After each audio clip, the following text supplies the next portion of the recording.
Hi again, Geoffrey Favaloro speaking. So, happiness tip number 9 is being passionate. So, often I've been to seminars, and Chris Howard and Anthony Robbins are two great seminar leaders, and they talk about living your passion, living your dream. And this is a great way to develop happiness in our lives, is to look at ways that we can really get in touch with our passion. And sometimes people have this big vision and they have these great ideas about what that might mean, but really it comes down to very simple things. It's about tuning into what's juicy for you. And of course, one man's juiciness is one person's juiciness is another person's non-juiciness. So I might be into, say, baking carrot cakes. I get really passionate about carrot cakes, or gardening, or whatever it might be. I might be passionate about walking. I love walking around the block. Other people may think, oh, boring is walking, it's just so boring. I really like to go swimming. Swimming's my thing. So it's whatever turns you on, so to speak. I love that phrase from the 70s, turns you on. To being passionate, developing that feeling of passion within. And of course, it's very much taps into our spirit and our spiritual understandings, because if you're lacking in spirit, it's very hard to be happy with what's happening in life. For example, if I'm in a job that I'm feeling really passionate about, that my spirit feels this is the right place to be, then I'll enjoy that job, even if it might be making burgers at a store. Sort of so-called low-level job. If I'm enjoying that, and I have a friend who works in a department store, and he really enjoys his work, like he feels like, yeah, he's got spirit to be there, so it's enjoyable. But have you ever had the experience of you're sort of like, I feel like I don't want to be in this job anymore? It could be a really great job, a great opportunity, or a great relationship. Like you feel like, oh, my spirit's just not in it anymore. My heart's not in it. If your heart's not in it, very hard to keep going. Very, very hard. In fact, almost impossible. If you try and keep going in a relationship or job and your heart's not in it, your spirit's not in it, what's going to happen? You start getting resentful, angry. If that's not expressed out, it's felt in as illness. Start falling ill. Get very tired, lethargic, depressed. So, to really develop happiness, is to develop our spirit and our heartfeltness to whatever we're doing. So first step is recognizing what is it you really like doing. And it might be just sitting around thinking. It might be meditating. It might be swimming. It might be active, passive, small things. If you start with small things, you can build up to big things.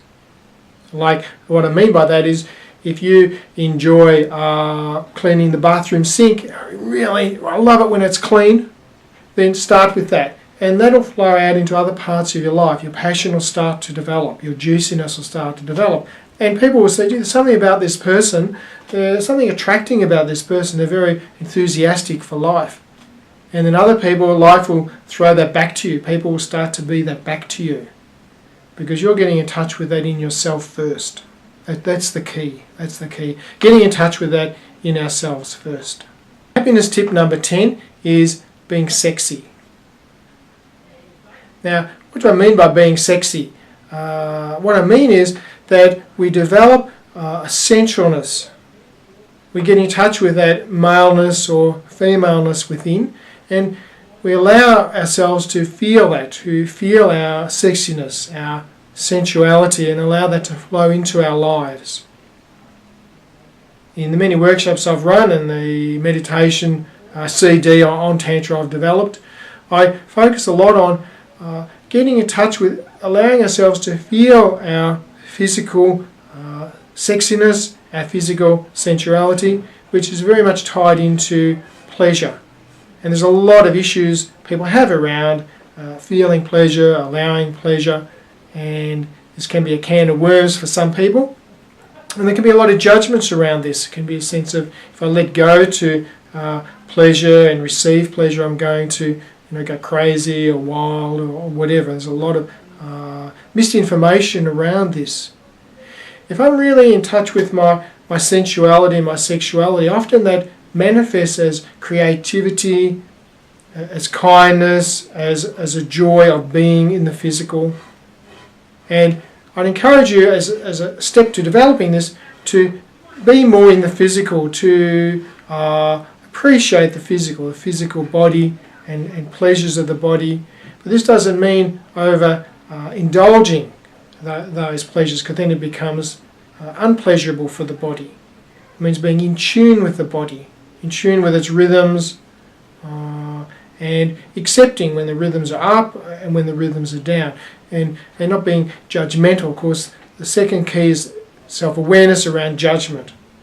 And when we,